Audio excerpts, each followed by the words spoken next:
PKPS ಹಲಗಲಿಯ ನೂತನ ಭವ್ಯ ಕಟ್ಟಡ ಉದ್ಘಾಟನೆ. ಮುಧೋಳ ಪಿಕೆಪಿಎಸ್ ಹಲಗಲಿ 48 ವರ್ಷಗಳ ಕಾಲ ಸತತವಾಗಿ ರೈತರ ಸಹಾಯ ಮಾಡುವುದರ ಮೂಲಕ ನೂತನ ಹೊಸ ಕಟ್ಟಡವನ್ನು ನಿರ್ಮಿಸಿದ್ದಾರೆ. ಈ ರೀತಿ ಕಮರ್ಷಿಯಲ್ ಬಿಲ್ಡಿಂಗ್ ಕಟ್ಟಡ ಇರಲಿಕ್ಕಿಲ್ಲ ಅಂತ ಅದ್ಭುತವಾದ ಕಟ್ಟಡವನ್ನು ನಿರ್ಮಿಸಿದ್ದಾರೆ ಎಂದು ಅರವಿಂದ್ ತಿಮ್ಮಾಪುರ ಅವರು ಹರ್ಷ ವ್ಯಕ್ತಪಡಿಸಿ ಹೇಳಿದರು. ಮುಧೋಳ ತಾಲೂಕಿನ ಹಲಗಲಿ ಗ್ರಾಮದಲ್ಲಿ ಪ್ರಾಥಮಿಕ ಕೃಷಿ ಪತ್ತಿನ ಸಹಕಾರಿ ಸಂಘ ಹಲಗಲಿಯ ನೂತನ ಭವ್ಯವಾದ ಕಟ್ಟಡದ ಉದ್ಘಾಟನಾ ಕಾರ್ಯಕ್ರಮವನ್ನು ಅಬಕಾರಿ ಮತ್ತು ಜಿಲ್ಲಾ ಉಸ್ತುವಾರಿ ಸಚಿವರಾದ ಅರವಿಂದ್ ತಿಮ್ಮಾಪುರ ಅವರು ಉದ್ಘಾಟಿಸಿ ಮಾತನಾಡಿದರು. ರೈತಾಪಿ ವರ್ಗಕ್ಕೆ ಬ್ಯಾಂಕಿನವರು ಸಾಲ ಕೊಡಲು ಹಿಂದೇಟು ಹಾಕುತ್ತಿದ್ದರು. ಅಂಥ ದಿನಗಳ ಮಾನಗಳಲ್ಲಿ ಪಿಕೆಪಿಎಸ್ನವರು ರೈತರಿಗೆ ಸಾಲ ಕೊಡಲು ಪ್ರಾರಂಭ ಮಾಡಿದರು. ಹಲಗಲಿ ಪಿಕೆಪಿಎಸ್ನವರು ಭವ್ಯವಾದ ಕಟ್ಟಡ ನಿರ್ಮಿಸಿದ್ರಿ. ಅದಕ್ಕೆ ನಮಗೆ ತುಂಬಾ ಸಂತೋಷವಾಗಿದೆ. ಎಲ್ಲ ಆಡಳಿತ ಮಂಡಳಿ ಹಾಗೂ ಸಿಬ್ಬಂದಿಯವರಿಗೆ ಮತ್ತು ವಿಶೇಷವಾಗಿ ಹಲಗಲಿ ಪಿಕೆಪಿಎಸ್ನ ಎಲ್ಲ ರೈತ ಬಾಂಧವರಿಗೆ ಧನ್ಯವಾದಗಳು.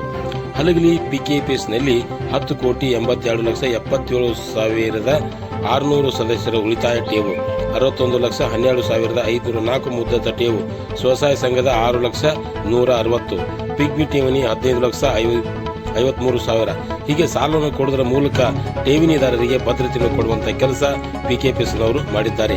ರಾಜ್ಯದಲ್ಲಿಯೇ ಬಿಡಿಸಿಸಿ ಬ್ಯಾಂಕ್ ಬಾಗಲಕೋಟೆಯವರು ಹಲವಾರು ರೀತಿ ರೈತಾಪಿ ವರ್ಗದವರಿಗೆ ಸಹಾಯ ಮಾಡುವಂತಹ ಕೆಲಸ ಮಾಡುತ್ತಿದ್ದಾರೆ. ಕಮರ್ಷಿಯಲ್ ಬ್ಯಾಂಕುಗಳ ಪೈಪೋಟಿ ನಡುವೆ ಪಿಕೆಪಿಎಸ್ನವರು ಭದ್ರತೆಯನ್ನು ಕಾಪಾಡಿಕೊಂಡು ಹೋಗುತ್ತಿವೆ. ರೈತಾಪಿ ವರ್ಗದವರ ಸಹಾಯ ಸಹಕಾರ ಮತ್ತು ಆಡಳಿತ ಮಂಡಳಿ ಸದಸ್ಯರು ಹಾಗೂ ಸಿಬ್ಬಂದಿ ವರ್ಗದವರ ಶ್ರಮದಿಂದ ಪಿಕೆಪಿಎಸ್ಗಳು ಚೆನ್ನಾಗಿ ಅಭಿವೃದ್ಧಿ ಹೊಂದುತ್ತವೆ ಎಂದು ನೂತನ ಕಟ್ಟಡದ ಬಗ್ಗೆ ಹರ್ಷ ವ್ಯಕ್ತಪಡಿಸಿ ಮಾತನಾಡಿದರು. ಕಟ್ಟಡದ ಉದ್ಘಾಟನೆಯನ್ನು ಅಜಯ್ ಕುಮಾರ್ ಸರ್ನಾಯಕ್ ಬಿಡಿಸಿಸಿ ಬ್ಯಾಂಕ್ ಅಧ್ಯಕ್ಷರು ಮಾತನಾಡಿ, ಸಹಕಾರಿ ಸಂಘಗಳು ಬಾಗಲಕೋಟೆ ಜಿಲ್ಲೆಯಲ್ಲಿ ಅಭಿವೃದ್ಧಿ ಪಥದತ್ತ ಸಾಗುತ್ತಿವೆ. ನಮ್ಮ ಬಾಗಲಕೋಟೆ ಜಿಲ್ಲೆಗಿಂತ ಧಾರವಾಡ ಜಿಲ್ಲೆ 3 ಪಟ್ಟು ಕ್ಷೇತ್ರದಲ್ಲಿ ದೊಡ್ಡದಿದೆ. ಆದರೆ 350 ಕೋಟಿ ಮಾತ್ರ ಸಾಲವನ್ನು ರೈತರಿಗೆ ನೀಡಿದ್ದಾರೆ. ನಮ್ಮ ಬಾಗಲಕೋಟೆ ಜಿಲ್ಲೆಯಲ್ಲಿ ಬಿಡಿಸಿಸಿ ಬ್ಯಾಂಕ್ ನಿಂದ 1350 ಕೋಟಿ ಸಾಲ ಕೊಟ್ಟಿದ್ದೇವೆ. ಭಾರತ ದೇಶದಲ್ಲಿ ರೈತರಿಗೆ ಶೂನ್ಯ ಬಡ್ಡಿ ದರದಲ್ಲಿ ಬೆಳೆ ಸಾಲ ಕರ್ನಾಟಕ ರಾಜ್ಯದಲ್ಲಿ ನೀಡಲಾಗುತ್ತದೆ. ಎಲ್ಲಿವರೆಗೆ ನಮ್ಮ ಸಂಪನ್ಮೂಲ ಹೆಚ್ಚಾಗುವುದಿಲ್ಲ ಅಲ್ಲಿವರೆಗೆ ರೈತರಿಗೆ ಹೆಚ್ಚು ಸಾಲ ಕೊಡಲು ಆಗುವುದಿಲ್ಲ. ಸರ್ಕಾರದಿಂದ 1 ಪೈಸಾ ದುಡ್ಡು ಕೂಡ ಬಿಡಿಸಿಸಿ ಬ್ಯಾಂಕಿಗೆ ಬರುವುದಿಲ್ಲ. ರೈತರ ಠೇವಣಿಗಳಿಂದ ಬಿಡಿಸಿಸಿ ಬ್ಯಾಂಕ್ ಅಭಿವೃದ್ಧಿ ಹೊಂದುತ್ತಿದೆ. ಇವಾಗ 3,500 ಕೋಟಿ ಠೇವಣಿ ಇದೆ. ನಾವು ಕಮರ್ಷಿಯಲ್ ಸಾಲ ಕೊಡುವುದರಿಂದ ಬಿಡಿಸಿಸಿ ಬ್ಯಾಂಕ್ಗಳು ರೈತರಿಗೆ ಸಹಕಾರ ಮತ್ತು ಸಹಾಯ ಮಾಡಲು ಸಾಧ್ಯವಾಗುತ್ತಿದೆ. ಜಿಲ್ಲೆಯಲ್ಲಿ 57 ಬಿಡಿಸಿಸಿ ಬ್ಯಾಂಕ್ ಬ್ರಾಂಚ್ಗಳು ಕೆಲಸ ಮಾಡುತ್ತಿವೆ. ಸಹಕಾರ ಇಲಾಖೆಯಲ್ಲಿ ಸಾಕಷ್ಟು ದುಡ್ಡು ಇರುತ್ತದೆ. ಅದನ್ನು ನಮ್ಮಲ್ಲಿ ಠೇವಣಿ ಮಾಡುವುದರಿಂದ ರೈತರಿಗೆ ಹೆಚ್ಚಿನ ಸಾಲ ಕೊಡಲು ಅನುಕೂಲವಾಗುತ್ತದೆ ಎಂದು ಹೇಳಿದರು. ಬಿಡಿಸಿಸಿ ಬ್ಯಾಂಕ್ ನಿರ್ದೇಶಕರಾದ ರಾಮಣ್ಣ ತಳೆವಾಡ ಮಾತನಾಡಿ, ಬಾಗಲಕೋಟೆ ಜಿಲ್ಲೆಯಲ್ಲಿ ಬಿನ್ ಸಿತ್ಕಿ ಸಾಲದಲ್ಲಿ 15ರಿಂದ 20 ಪಿಕೆಪಿಎಸ್ಗಳಲ್ಲಿ ಅವ್ಯವಹಾರ ನಡೆದಿದೆ. ಸುಮಾರು 20 ರಿಂದ 30 ಕೋಟಿವರೆಗೆ ಅವ್ಯವಹಾರ ನಡೆದಿದೆ. ಮುಧೋಳ ತಾಲೂಕಿನ 2 ಪಿಕೆಪಿಎಸ್ಗಳಲ್ಲಿ ನಡೆದಿದೆ.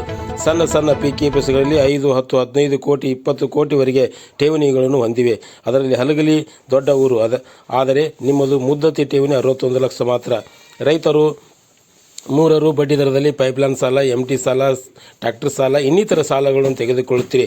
ಸರ್ಕಾರದಿಂದ ಮತ್ತು ಸೊಸೈಟಿಗಳಿಂದ ಬಿಡಿಸಿಸಿ ಬ್ಯಾಂಕಿನಿಂದ ಸಹಕಾರವನ್ನು ಪಡೆದುಕೊಂಡು ಲಾಭವನ್ನು ಪಡೆದುಕೊಳ್ಳುತ್ತೀರಿ. ಆದರೆ ಠೇವಣಿ ಇಡಬೇಕಾದರೆ ನ್ಯಾಷನಲ್ ಬ್ಯಾಂಕುಗಳಿಗೆ ನಿಮಗೆ. ಆದರೆ ದಯಮಾಡಿ ಎಲ್ಲ ರೈತ ಬಾಂಧವರು ನಮ್ಮ ಬಿಡಿಸಿಸಿ ಬ್ಯಾಂಕಿನಲ್ಲಿ ನಿಮ್ಮ ದುಡ್ಡನ್ನು ಹೆಚ್ಚಾಗಿ ಠೇವಣಿಯನ್ನು ಮಾಡಿಸಿ. ಇನ್ನೂ ಹೆಚ್ಚು ರೈತರಿಗೆ ಅಭಿವೃದ್ಧಿ ಮಾಡಲು ಮತ್ತು ಸಾಲ ನೀಡಲು ತುಂಬ ಅನುಕೂಲವಾಗುತ್ತದೆ ಎಂದು ಕಳಕಳಿಯಿಂದ ರೈತಾಪಿ ವರ್ಗದವರಲ್ಲಿ ಮನವಿ ಮಾಡಿಕೊಂಡರು. ಹಲಗಲಿ ಪಿಕೆಪಿಎಸ್ನ ಅಧ್ಯಕ್ಷರಾದ ವೀರಣ್ಣ ಬಿ ಚುಕ್ಕೂರ್ ಮಾತನಾಡಿ, ಕಟ್ಟಡದ ಅಡಿಗಲ್ಲು ಸಮಾರಂಭವನ್ನು ಕೊರೋನಾ ಸಮಯದಲ್ಲಿ 4 ಫೂಟ ದೂರ ನಿಂತು ಶ್ರೀಗಳ ಆಶೀರ್ವಾದದಂಗೆ ನಡೆಸಿದ್ದೇವೆ. ನಾವೆಲ್ಲರೂ ಕೊರೋನಾವನ್ನು ಗೆದ್ದು ಇವಾಗ ನೂತನ ಕಟ್ಟಡ ಉದ್ಘಾಟನೆ ಕಾರ್ಯಕ್ರಮದಲ್ಲಿ ಭಾಗವಹಿಸಿದ್ದೇವೆ. ನಮಗೆ ತುಂಬ ಸಂತೋಷವಾಗಿದೆ. ಎಲ್ಲ ಆಡಳಿತ ಮಂಡಳಿ ಸದಸ್ಯರು, ರೈತಾಪಿ ವರ್ಗದವರ ಸಹಕಾರದಿಂದ ಮತ್ತು ಸಿಬ್ಬಂದಿಯವರ ಶ್ರಮದಿಂದ ಇಂಥ ಅದ್ಭುತ ಕಟ್ಟಡವನ್ನು ಕಟ್ಟಲು ಅನುಕೂಲವಾಯಿತು ಎಂದು ಹೇಳಿದರು. ಸಾನ್ನಿಧ್ಯವನ್ನು ಶ್ರೀ ಗುರುಪಾದ ಶಿವಾಚಾರ್ಯ ಮಹಾಸ್ವಾಮಿಗಳು ವಹಿಸಿ ಮಾತನಾಡಿದರು. ಹಲಗಲಿ ಗ್ರಾಮದವರು ಮನಸ್ಸು ಮಾಡಿದರೆ ಯಾವ ಕಾರ್ಯ ಬೇಕಾದನ್ನು ಮಾಡುವ ಸಾಮರ್ಥ್ಯವನ್ನು ಹೊಂದಿದ್ದಾರೆ. ಬಿಜಾಪುರದಿಂದ ಬಾಗಲಕೋಟೆ ಬಿಡಿಸಿಸಿ ಬ್ಯಾಂಕ್ ಪ್ರತ್ಯೇಕವಾದಾಗ ಕೆಲವೊಂದಿಷ್ಟು ಜನರು ಬಿಡಿಸಿಸಿ ಬ್ಯಾಂಕ್ ಬಾಗಲಕೋಟೆ ಸ್ವಲ್ಪ ದಿನಗಳಲ್ಲಿ ಮುಳುಗಿ ಹೋಗುತ್ತದೆ ಎಂದು ಹೇಳಿದರು. ಆದರೆ ಇವಾಗ ಬಿಡಿಸಿಸಿ ಬ್ಯಾಂಕ್ 1000ಕ್ಕಿಂತ ಹೆಚ್ಚು ಕೋಟಿ ವ್ಯವಹಾರವನ್ನು ನಡೆಸುತ್ತಾ ಇದೆ. ಇದು ಹೆಮ್ಮೆಯ ವಿಷಯವಾಗಿದೆ. ಬಿಡಿಸಿಸಿ ಬ್ಯಾಂಕ್ ಒಳ್ಳೆಯ ರೀತಿ ನಡೆಯಲು BDCC ಬ್ಯಾಂಕಿನ ಅಧ್ಯಕ್ಷರು, ಉಪಾಧ್ಯಕ್ಷರು, ಎಲ್ಲ ನಿರ್ದೇಶಕರು ಮತ್ತು ಸಿಬ್ಬಂದಿ ವರ್ಗದವರ ಕೀರ್ತಿ ಸಲ್ಲುತ್ತದೆ. ನಮ್ಮ ಜನ ಸಾಲ ಪಡೆಯುತ್ತಾರೆ, ಆದರೆ ಠೇವಣಿಯನ್ನು ಹೆಚ್ಚು ಇಡುವುದಿಲ್ಲ. ಆದರೆ ಮರಳಿ ಸಾಲವನ್ನು ಸಕಾಲದಲ್ಲಿ ಚಾಚು ತಪ್ಪದೆ ತುಂಬುತ್ತಾರೆ. ಈ ಸಂಸ್ಥೆಯಿಂದ ಅನೇಕ ಜನಪರ ಕಾರ್ಯಗಳು ಮಾಡಿದ್ದಾರೆ ಮತ್ತು ಹೀಗೆ ಇನ್ನೂ ಸಂಸ್ಥೆ ಹೆಚ್ಚಿನ ಜನಪರ ಕಾರ್ಯಗಳೇ ತೊಡಗಿಕೊಂಡು ಅಭಿವೃದ್ಧಿ ಹೊಂದಲಿ ಎಂದು ಆಶೀರ್ವದಿಸಿದರು. ಈ ಕಾರ್ಯಕ್ರಮದಲ್ಲಿ ಆಗಮಿಸಿದ ವೇದಿಕೆ ಮೇಲಿನ ಎಲ್ಲ ಗಣ್ಯರಿಗೆ ಸಾಲು ಹೊದಿಸಿ ಹೂವಿನ ಹಾರ ಹಾಕಿ ಗೌರವ ಸನ್ಮಾನವನ್ನು ಮಾಡಿದರು. ಈ ಸಂದರ್ಭದಲ್ಲಿ ಮುಖ್ಯ ಅತಿಥಿಯಾಗಿ ಮುರುಗೇಶ್ ಕಡ್ಲಿಮಠ್, ಪ್ರವೀಣ್ ಸರ್ನಾಯ್ಕ್, ಧನುಷ್ ಸರ್ನಾಯ್ಕ್, ಸಹಕಾರ ಸಂಘದ ಅಧಿಕಾರಿ ಶಿವಾನಂದ ಸಾರವಾಡ್ ಮತ್ತು ಎಲ್ಲ ರೈತಾಪಿ ವರ್ಗದವರು, ಆಡಳಿತ ಮಂಡಳಿ ಸದಸ್ಯರು, ಸಿಬ್ಬಂದಿ ವರ್ಗದವರು ಇನ್ನು ಮುಂತಾದವರು ಕಾರ್ಯಕ್ರಮದಲ್ಲಿ ಭಾಗವಹಿಸಿ ಯಶಸ್ವಿಗೊಳಿಸಿದರು. ಅಂತಹ ಕಾಲದಿಂದ ಇಲ್ಲಿವರೆಗೆ ಅವತ್ತು ರೈತಾಪಿ ವರ್ಗಕ್ಕೆ ಯಾರೂ ಸಾಲ ಕೊಡಲಾರ್ದೊಳಗೆ ಈ PKPSದವ್ರು ಸಾಲ ಕೊಟ್ಟು ರೈತರನ್ನ ಕಾಪಾಡ್ತಕ್ಕಂಥ ಕಾಲ ಒಂದಿತ್ತು. ಇವತ್ತು PLD ಬ್ಯಾಂಕ್ ಜೊತೆಗೆ ಹಲವಾರು ಬ್ಯಾಂಕ್ಗಳು, ಕಮರ್ಷಿಯಲ್ ಬ್ಯಾಂಕ್ಗಳಿಗೆ ಸಾಲ ಕೊಡಕತ್ತಿದೆ. ಇಂಥದ್ರಲ್ಲಿನೂ ಹಲಗಲಿ PKPSನವರು 48 ವರ್ಷ ಸತತವಾಗಿ ರೈತರಿಗೆ ಸಹಾಯ ಮಾಡೋದ್ರ ಮೂಲಕ ಇವತ್ತು ಒಂದು ಹೊಸ ಬಿಲ್ಡಿಂಗ್, ಬಹುಶಃ ಕಮರ್ಷಿಯಲ್ ಬ್ಯಾಂಕು ಇರಲಿಕ್ಕಿಲ್ಲ, ಅಂತಹ ಅದ್ಭುತವಾದ ಒಂದು ಕಟ್ಟಡ ತಾವು ಕಟ್ಟಿದ್ದೀರಿ. ಆಡಳಿತ ಮಂಡಳಿಯವರಿಗೂ ಹಾಗೂ DCC ಬ್ಯಾಂಕಿನ ಎಲ್ಲ ಹಿರಿಯರಿಗೆ ನಾನು ವಿಶೇಷವಾದ ಅಭಿನಂದನೆ ಸಲ್ಲಿಸಲಿಕ್ಕೆ ಇಷ್ಟಪಡ್ತಾ ಇದ್ದೇನೆ. ಇನ್ನು ಇಲ್ಲಿವರೆಗೆ 10,82,77,600 ಸದಸ್ಯರು ಉಳಿತಾಯ ಠೇವು, 61,12,504 ಮುದತ್ ಠೇವು, ಸ್ವಸಹಾಯ ಸಂಘದ ಠೇವು 6,01,60, ಪಿಗ್ಮಿ ಠೇವಣಿ 15,53,000. ಹೀಗೆ ಆ ಸಾಲವನ್ನು ಕೊಡೋದ್ರ ಮೂಲಕ ಠೇವಣಿದಾರಿಗೆ ಭದ್ರತೆಯನ್ನು ಕೊಡ್ತಕ್ಕಂಥ ಕೆಲಸ ಇವತ್ತಿನ PKPSದವರು ಮಾಡಿದ್ದಾರೆ. ಹಾಗೆ ಅಂತಕ್ಕಂಥದ್ದನ್ನು ಹೇಳೋದ್ರ ಮೂಲಕ ಒಟ್ಟಾರೆ ನಾವು ರಾಜ್ಯದಲ್ಲಿ ನೋಡಿದ ಹಾಗೆ ಬಾಗಲಕೋಟೆ BDCC ಬ್ಯಾಂಕ್ನವರು ಹಲವಾರು ರೀತಿಯಲ್ಲಿ ಸಹಾಯ ಹಸ್ತ ಮಾಡಿಕೊಂಡು ರೈತಾಪಿಯವರಿಗೆ ಸಹಾಯ ಮಾಡ್ತಕ್ಕಂಥ ಕೆಲಸ ಇವತ್ತಾಗಿದೆ. ಇದು ಹಾಗೆ ಮುಂದುವರಿಬೇಕು. ಕಮರ್ಷಿಯಲ್ ಬ್ಯಾಂಕಿನ ಪೈಪೋಟಿಯ ನಡುವೆ ನಮ್ಮ PKPSಗಳು ಇನ್ನೂ ಭದ್ರತೆಯನ್ನು ಕಾಪಾಡಿಕೊಂಡು ಹೋಗಿದ್ದಾವಲ್ಲ, ಅದಕ್ಕೆ ಅದರ ಹಿಂದುಗಡೆ ಹಲವಾರು ಸದಸ್ಯರು ರೈತಾಪಿ ವರ್ಗದವರ ಸಹಾಯ ಸಹಕಾರದಿಂದ ಇದಾಗಿರುತ್ತೆ. ಅವರೆಲ್ಲರಿಗೂ ನಾನು ಅಭಿನಂದನೆಯನ್ನು ಸಲ್ಲಿಸಿ, ಇನ್ನು ಬೇರೆ ವಿಷಯದಲ್ಲಿ ನಾನು ಮಾತನಾಡಬೇಕು. ಹಲಗಲಿ ಗ್ರಾಮದ ಅಭಿವೃದ್ಧಿ ಮತ್ತೊಂದು ಮಗದೊಂದರಲ್ಲಿ ಇವತ್ತಿನ ಈ ಸೊಸೈಟಿ ಕಾರ್ಯಕ್ರಮ ಇಷ್ಟೇ ಇರೋದ್ರಿಂದ ಇದನ್ನು ನಾನು ಹೆಚ್ಚಿಗೆ ಮಾತನ್ನು ಬೆಳೆಸಲಾರದೆ ಉಳಿದ ಟೈಮ್ದಲ್ಲಿ ಮತ್ತೊಮ್ಮೆ ಆ ವಿಚಾರಗಳನ್ನು ಕೈಗೆತ್ತಿಕೊಂಡಂತಕ್ಕಂಥ ಮಾತನ್ನು ಹೇಳಿ, ನಾನು ಭಾಳ ಸಂತೋಷದಿಂದ, ಭಾಳ ಖುಷಿ ಆಯಿತು ಆ ಬಿಲ್ಡಿಂಗು ಮತ್ತೊಂದು ನೋಡಿ. ಇಂಥ ಅದ್ಭುತವಾದ ಕಟ್ಟಡ ತಾವು ಕಟ್ಟಿ ಒಳ್ಳೆಯ ರೀತಿಯಲ್ಲಿ ನಡೆಸಿಕೊಂಡಂಥ ಎಲ್ಲ ಆಡಳಿತ ಮಂಡಳಿಯವರಿಗೆ ಹಾಗೂ ಇದನ್ನು ಪೋಷಿಸಲಿಕ್ಕೆ ಎಲ್ಲ ದೃಷ್ಟಿಯಿಂದ ಸಹಾಯ ಸಹಕಾರ ಇರ್ತಕ್ಕಂಥ DCC ಬ್ಯಾಂಕಿನ ಅಧ್ಯಕ್ಷರಿಗೆ, ಉಪಾಧ್ಯಕ್ಷರಿಗೆ, ಸದಸ್ಯ ಮಿತ್ರರಿಗೆ, ಅದೆಲ್ಲದಕ್ಕಿಂತಲೂ ಇದು ನನ್ನ ಬ್ಯಾಂಕು ಅನ್ನೋ ರೀತಿಯಲ್ಲಿ ತಾವೆಲ್ಲ ಸಹಕಾರ ಮಾಡಿದಂಥ ರೈತಾಪಿ ವರ್ಗದವರಿಗೆ ನಾನು ಅಭಿನಂದನೆಯನ್ನು ಹೇಳಿ ನನ್ನ ಮಾತಿಗೆ ನಾನು ವಿರಾಮ ಹಾಕ್ತಾ ಇದ್ದೀನಿ. ಜೈ ಹಿಂದ್, ಜೈ ಕನ್ನಡ. ಇವತ್ತು ಬಾಗಲಕೋಟೆ ಜಿಲ್ಲಾದೊಳಗೆ ಈ ಬಿನ್ ಸೇತಕಿ ಸಾಲದೊಳಗೆ ಸರಿಸುಮಾರು ಒಂದು 15ರಿಂದ 20 ಸೊಸೈಟಿ ಒಳಗೆ ಸರಿಸುಮಾರು ಒಂದು 20ರಿಂದ 30 ಕೋಟಿ ರೂಪಾಯಿ ಅವು ವ್ಯವಹಾರ ಹೊಂಟದ. ಅದ್ರಾಗ ಮುಧೋಳ ತಾಲೂಕದಾಗ ಒಂದು 2 ಅದಾವ. ಒಂದು ದಾದನಟ್ಟಿ, ಇನ್ನೊಂದು ಈಗ ಎನ್ಕ್ವೈರಿ ನಡೆದ ಬಹುಶಃ ಅದು ಗುರ್ತಾಗ್ತದೆ. ಇಲ್ಲಿ ಹಲಗಲಿಯಲ್ಲಿನೂ ಕೂಡ ನಿಮ್ಮದು ಡಿಪಾಸಿಟ್ ಇಷ್ಟು ದೊಡ್ಡ ಊರಾಗಿ, ಹಲಗಲಿ ಭಾಳ ದೊಡ್ಡ ಊರ. ಈ ಬೇರೆ ಬೇರೆ ನಾವು ಮುಧೋಳ ತಾಲೂಕದ ಬೇರೆ ಸೊಸೈಟಿಗಳು, ಸಣ್ಣ ಸೊಸೈಟಿಗಳನ್ನ ನಾವು ಕಂಪೇರ್ ಮಾಡಿ ನೋಡಿದ್ವಿ ಅಂದ್ರೆ, ಸಣ್ಣ ಸೊಸೈಟಿ ಒಳಗೆ 3 ಕೋಟಿ, 4 ಕೋಟಿ, 5 ಕೋಟಿ, ಕೆಲವೊಂದು ಸೊಸೈಟಿಗೆ 10 ಕೋಟಿ, 15 ಕೋಟಿವರೆಗೆ ಡಿಪಾಸಿಟ್ ಕಲೆಕ್ಷನ್ ಆಗೈತಿ. ಆದರೆ ಇಲ್ಲಿ ನಿಮ್ಮ ಹಲಗಲಿ ಸೊಸೈಟಿ ಒಳಗೆ ಮುದತ್ ಠೇವು ಬರೀ 61 ಲಕ್ಷ ಐತಿ. ನೀವಿಲ್ಲೇ ಬಡ್ಡಿ ರಹಿತ ಸಾಲ ತಗೋತೀರಿ, 3%ದಾಗ ಪೈಪ್ಲೈನ್ ಸಾಲ ತಗೋತೀರಿ, MT ಸಾಲ ತಗೋತೀರಿ, ಟ್ರ್ಯಾಕ್ಟರ್ ಸಾಲ ತಗೋತೀರಿ. ಖರೆ ಡಿಪಾಸಿಟ್ ಮಾಡೋದು ನೀವು ಮೂರನೇ ನ್ಯಾಷನಲೈಸ್ ಬ್ಯಾಂಕಿಗೆ ಮಾಡ್ತೀರಿ. ಸರ್ಕಾರದ್ದು ಮತ್ತು ಲಾಭ ತಗೊಳ್ಳೋದು ಈ ಸೊಸೈಟಿ ಮುಖಾಂತರ. ಬಟ್ ನೀವು ಠೇವು ಇಡೋದು ನ್ಯಾಷನಲೈಸ್ ಬ್ಯಾಂಕ್ನಾಗ, ಅದಕ್ಕೆ ನೀವು ಸಂಘ ಬೆಳಿಬೇಕಾದ್ರೆ ಡಿಪಾಸಿಟ್ ಹೆಚ್ಚು ಮಾಡ್ಬೇಕಾಗೈತಿ. ನೀವು ಇಲ್ಲಿ ಡಿಪಾಸಿಟ್ ಇಡಬೇಕು. ನ್ಯಾಷನಲೈಸ್ ಬ್ಯಾಂಕ್ ಇರ್ತಂದ್ರೆ ನಿಮಗೆ 1% 2% ಬಡ್ಡಿ ಹೆಚ್ಚಿರ್ತದೆ. ನೀವು ಡಿಪಾಸಿಟ್ ಹೆಚ್ಚು ಮಾಡೋದ್ರಿಂದ ನಾವು ಸೊಸೈಟಿಯವರು ನಮ್ಮಲ್ಲೇ ಅದನ್ನೇನಿತ್ತು ಈ ಬಿನ್ ಸೇರಿಕೆ ಸಾಲ ಹಾಕಿ ದುಡ್ಡು ನಮ್ಮಲ್ಲಿ ಡಿಪಾಸಿಟ್ ಮಾಡ್ತಾರೆ. ಅದರ ಆಧಾರ ಮೇಲೆ ಮತ್ತು ರೈತರಿಗೆ ಹೆಚ್ಚಿನ ಸಾಲ ಕೊಡಲಿಕ್ಕೆ ಅನುಕೂಲ ಆಗ್ತೈತೆ ಅಂತಕ್ಕಂಥ ಮಾತನ್ನು ಈ ಸಂದರ್ಭದಲ್ಲಿ ನಾನು ಹೇಳಕ್ಕೆ ಇಚ್ಛೆ ಮಾಡ್ತೀನಿ. ಅದಕ್ಕೆ ಹಲಗಲಿ ಗ್ರಾಮದವರು ಬೇರೆ ನ್ಯಾಷನಲೈಸ್ ಬ್ಯಾಂಕ್ನಲ್ಲಿ ಇಡೋಕ್ಕಿಂತ ಇಲ್ಲಿ ಹೆಚ್ಚಿನ ಪ್ರಮಾಣದಾಗ ಡಿಪಾಸಿಟ್ ಇಡಬೇಕಂತಕ್ಕಂಥದ್ದನ್ನು ತಮ್ಮಲ್ಲೇ ನಮ್ಮ ಬಾಗಲಕೋಟೆ DCC ಬ್ಯಾಂಕಿನ ವತಿಯಿಂದ ತಮ್ಮಲ್ಲಿ ಕಳ್ಕಳಿ ವಿನಂತಿ ಮಾಡ್ಕೋತೀವಿ. ಆಮೇಲೆ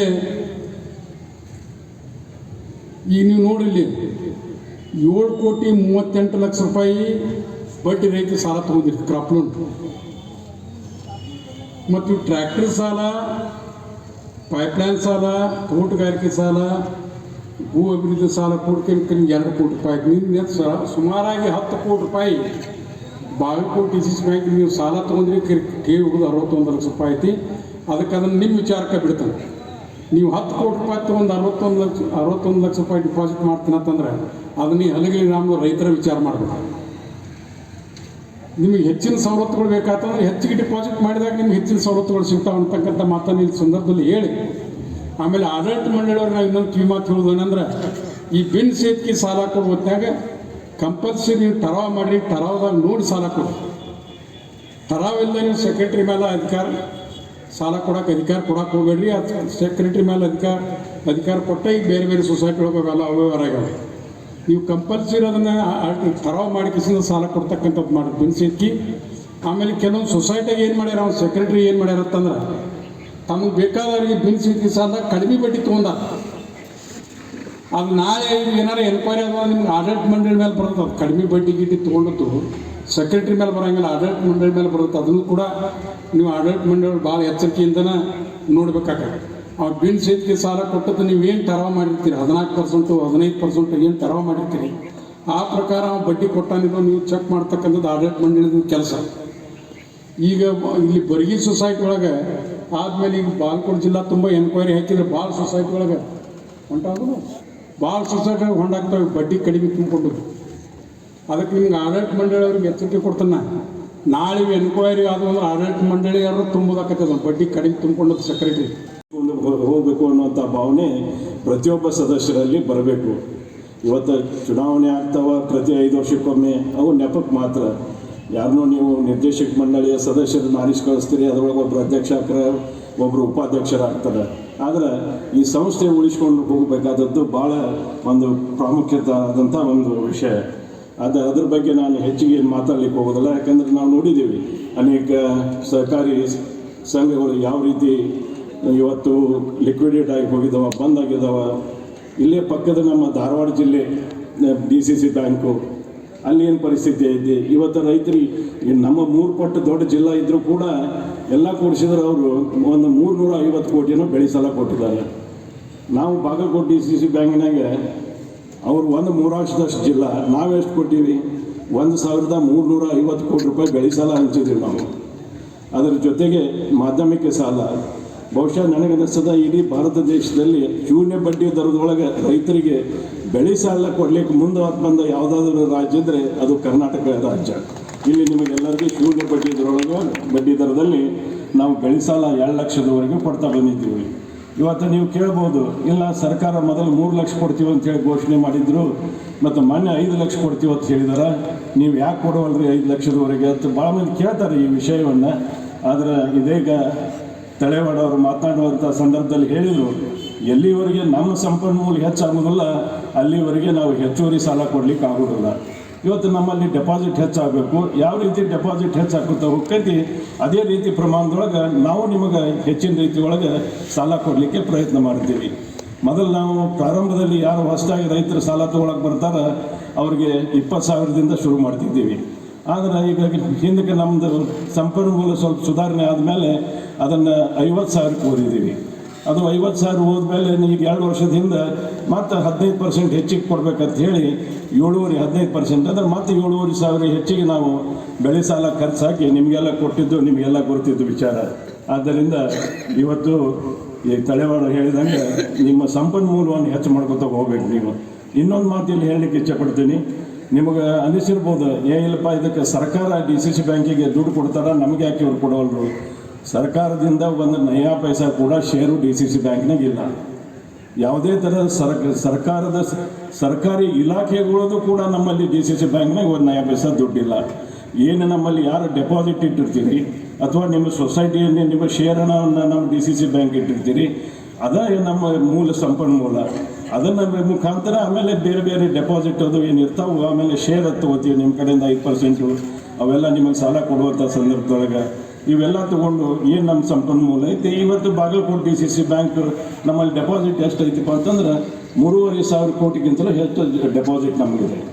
ಇವತ್ತು ನಾವು ಬೆಳೆ ಸಾಲ ಕೊಡುವಂಥ ಸಂದರ್ಭದೊಳಗೆ ನಮ್ಮದು DCC ಬ್ಯಾಂಕಿಂದ 60% ಶೇರ್ ಇರ್ತದೆ, ಆಮೇಲೆ ನೆಬಾರ್ಡದ್ದು ಒಂದು 40% ಶೇರ್ ಇರ್ತದೆ.